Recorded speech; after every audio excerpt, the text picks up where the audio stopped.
السلام علیکم ناظرین۔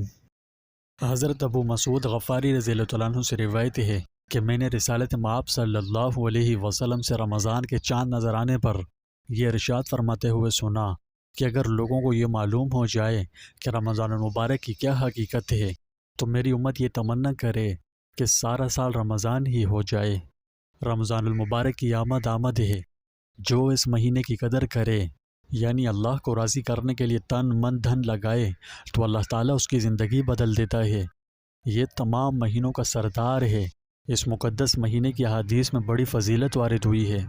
اگرچہ میں رمضان المبارک میں اس عظیم اور برکتوں والے مہینے کی فضیلت پر بہت سی ویڈیوز بناؤں گا، وہ تو ظاہر ہے، لیکن اس سے پہلے میں چاہتا ہوں کہ آپ کو اس مقدس مہینے کے شروع ہونے سے قبل اپنے نبی کی سنت کو زندہ کرتے ہوئے اس کی تیاری کرواؤں تاکہ آپ اس کی عظیم الشان برکتوں اور رحمتوں سے محروم نہ رہ جائیں۔ حضرت انس بن مالک رضی اللہ عنہ سے مروی ہے کہ حضور اقدس صلی اللہ علیہ وسلم نے فرمایا، رجب کا شرف اور فضیلت باقی مہینوں پر ایسے ہے جیسے دوسرے کلاموں پر قرآن مجید کی فضیلت، اور تمام مہینوں پر شعبان کی فضیلت ایسی ہے جیسے تمام انبیاء پر میری فضیلت، اور دوسرے مہینوں پر رمضان کی فضیلت ایسی ہے جیسے تمام کائنات پر اللہ تعالیٰ کی فضیلت۔ یہ اتنا مبارک مہینہ ہے کہ حضور صلی اللہ علیہ وسلم نے اس کے شروع ہونے سے قبل صحابہ کرام کو وعظ فرمایا۔ حضرت سلمان فارسی رضی اللہ عنہ کہتے ہیں کہ ماہ شعبان کی آخری تاریخ کو رسول اللہ صلی اللہ علیہ وسلم نے ہم کو ایک خطبہ دیا۔ اس میں آپ صلی اللہ علیہ وسلم نے فرمایا، اے لوگوں، تم پر ایک عظمت اور برکت والا مہینہ سایہ افغن ہو رہا ہے۔ اس مبارک مہینے کی ایک رات شب قدر 1000 مہینوں سے بہتر ہے۔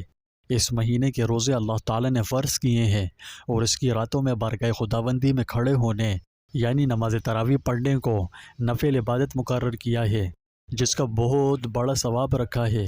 جو شخص اس مہینے میں اللہ کی رضا اور اس کا قرب حاصل کرنے کے لیے کوئی غیر فرض عبادت یعنی سنت یا نفل ادا کرے گا تو اس کو غیر رمضان میں فرضوں کے برابر اس کا ثواب ملے گا، اور اس مہینے میں فرض ادا کرنے کا ثواب غیر رمضان کے 70 فرضوں کے برابر ہے۔ یہ صبر کا مہینہ ہے، اور صبر کا بدلہ جنت ہے۔ یہ ہمدردی اور غمخواری کا مہینہ ہے، اور یہی وہ مہینہ ہے جس میں مومن بندوں کا رزق بڑھا دیا جاتا ہے۔ جس نے اس مہینے میں کسی روزے دار کو اللہ کی رضا اور ثواب حاصل کرنے کے لیے افطار کرایا تو اس کے لیے گناہوں کی مغفرت اور آتش جہنم سے آزادی کا ذریعہ ہوگا، اور اس کو روزے دار کے برابر ثواب دیا جائے گا، بغیر اس کے کہ روزے دار کے ثواب میں کوئی کمی کی جائے۔ آپ صلی اللہ علیہ وسلم سے عرض کیا گیا کہ یا رسول اللہ، ہم میں سے ہر ایک کو تو افطار کرانے کا سامان میسر نہیں ہوتا، تو کیا غرباء اس عظیم ثواب سے محروم رہیں گے؟ آپ صلی اللہ علیہ وسلم نے فرمایا کہ اللہ تعالیٰ یہ ثواب اس شخص کو بھی دے دے گا جو دودھ کی تھوڑی سی لسی سے یا صرف پانی کے گھونٹ پر کسی روزے دار کا روزہ افطار کرا دے۔ رسول اللہ صلی اللہ علیہ وسلم نے سلسلہ کلام جاری رکھتے ہوئے آگے ارشاد فرمایا کہ جو کوئی کسی روزے دار کو پورا کھانا کھلا دے، اس کو اللہ تعالیٰ میرے حوض یعنی کوثر سے ایسا سیراب کرے گا جس کے بعد اس کو کبھی پیاس ہی نہیں لگے گی، یہاں تک کہ وہ جنت میں پہنچ جائے گا۔ اس کے بعد آپ صلی اللہ علیہ وسلم نے فرمایا، اس ماہ مبارک کا ابتدائی حصہ رحمت ہے، اور درمیانی حصہ مغفرت ہے، اور آخری حصہ آتش دوزخ سے آزادی ہے۔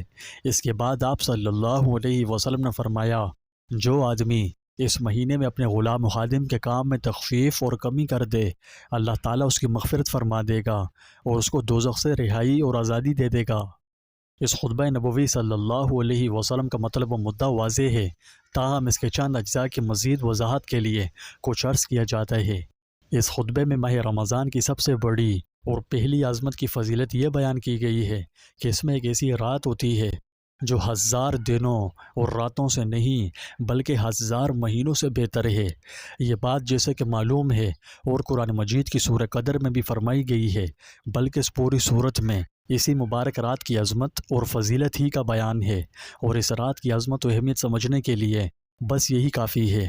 تو 1000 مہینوں میں تقریباً 30,000 راتیں ہوتی ہے۔ اس لیلۃ القدر کے 1000 مہینوں سے بہتر ہونے کا مطلب یہ سمجھنا چاہیے کہ اللہ تعالیٰ سے تعلق رکھنے والے اور اس کے قرب و رضا کے طالب بندے اس ایک رات میں قرب الہی کی اتنی مسافت طے کر سکتے ہیں جو دوسری راتوں میں طے نہیں ہو سکتی۔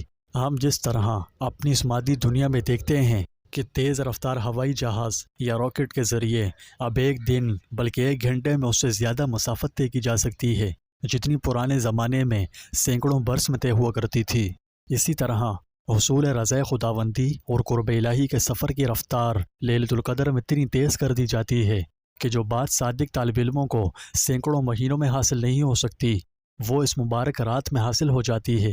اسی طرح اور اسی کی روشنی میں حضور صلی اللہ علیہ وسلم کے اس ارشاد کا مطلب بھی سمجھنا چاہیے کہ اس مبارک مہینے میں جو شخص کسی قسم کی نفلی نیکی کرے گا اس کا ثواب دوسرے زمانے کے فرض نیکی کے برابر ملے گا، اور فرض نیکی کرنے والے کو دوسرے زمانے کے 70 فرض ادا کرنے کا ثواب ملے گا۔ گویا لیلۃ القدر کی خصوصیت تو رمضان المبارک کی ایک مخصوص رات کی خصوصیت ہے، لیکن نیکی کا ثواب 70 گنا ملنا یہ رمضان مبارک کے ہر دن اور ہر رات کی برکت اور فضیلت ہے۔ اللہ تعالی ہمیں ان حقیقتوں کو یقین نصیب فرمائے اور ان سے مستفید اور فائدہ اٹھانے کی بھی توفیق عطا فرمائے۔ اس خطبے میں رمضان کے بارے میں فرمایا گیا ہے کہ یہ صبر اور غمخواری کا مہینہ ہے۔ دینی زبان میں صبر کے اصل معنی ہے اللہ کی رضا کے لیے اپنے نفس کی خواہشوں کو دبانا اور تلخیوں اور ناگواریوں کو جھیلنا۔ ظاہر ہے کہ روزے کا اول و آخر بالکل یہی ہے۔ اسی طرح روزہ رکھ کر ہر روزے دار کو تجربہ ہوتا ہے کہ فاقہ کیسی تکلیف کی چیز ہے۔ اس سے اس کے اندر ان غرباء اور مساکین کی ہمدردی اور غمخواری کا جذبہ پیدا ہونا چاہیے جو بیچارے ناداری کی وجہ سے فاقوں پہ فاقے کرتے ہیں۔ اس لیے رمضان کا مہینہ بلا شبہ صبر اور غمخواری کا مہینہ ہے۔ یہ بھی فرمایا گیا ہے کہ اس بابرکت مہینے میں اہل ایمان کے رزق میں اضافہ کیا جاتا ہے۔ اس کا تجربہ تو بلا استثناء ہر صاحب ایمان روزے دار کو ہوتا ہے کہ رمضان المبارک میں جتنا اچھا اور جتنی فراغت سے کھانے پینے کو ملتا ہے باقی 11 مہینوں میں اتنا نصیب نہیں ہوتا۔ خواہ اس عالم اسباب میں وہ کسی بھی راستے سے آئے، سب اللہ ہی کے حکم سے اور اسی کے فیصلے سے آتا ہے۔ خطبے کے آخر میں فرمایا گیا ہے کہ رمضان کے ابتدائی حصہ رحمت ہے، درمیانی حصہ مغفرت ہے اور آخری حصہ جہنم سے آزادی کا وقت ہے۔ ناظرین، رمضان المبارک اسلامی مہینوں میں سب سے زیادہ عظمتوں اور برکتوں، رحمتوں اور فضیلتوں والا مہینہ ہے۔ یہ ایسا مہینہ ہے جس کی تیاری وقت سے پہلے کی جاتی ہے۔ یہی وجہ ہے کہ جب رجب کا مہینہ آتا تو حضور صلی اللہ علیہ وسلم یہ دعا مانگا کرتے تھے: اللہم بارک لنا فی رجب و شعبان وبلغنا رمضان۔